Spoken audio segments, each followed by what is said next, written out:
So with more and more people keen to invest in India, from non-resident Indians' perspective, some relaxation in terms of their compliance requirements and rate of taxes applicable on certain sources of income in India could be considered in the upcoming budget 2023.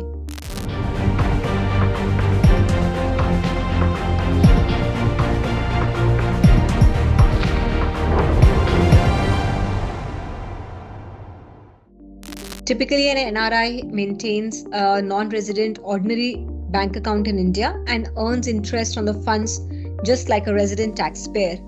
However, the payer bank is obligated to deduct TDS on the amount of interest paid to the NRI, which is usually at a maximum slab rate of 30%.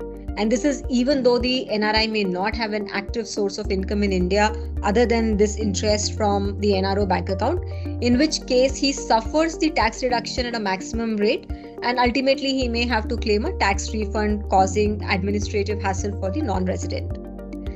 There is also disparity in availability of benefit of progressive tax rates and deductions for eligible investments made in India for the NRIs.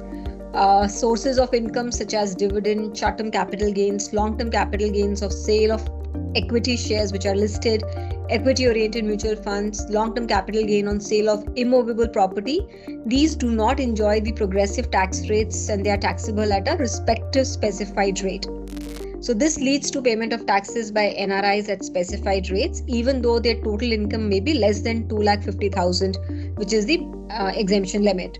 So let's take an example. Supposing an NRI who has short-term capital gain from sale of listed equity shares for INR 2 lakhs, he will be required to pay tax in India at 15% on the short-term capital gain of 2 lakh plus education cess of 4% without him getting the benefit of the progressive tax rates. Whereas a resident in such a case would not have paid any taxes because 2 lakhs is less than the basic exemption limit of 2,50,000. So there is a disparity which needs to be addressed. Also, in case of sale of immovable property by an NRI, the buyer is required to deduct TDS at 20% along with 4% cess on that income. Practically, the buyers deduct TDS on gross sales amount if the property qualifies as a long-term capital asset, and this TDS rate is further enhanced by applicable surcharge if the gross sales amount of the property is more than 50 lakhs.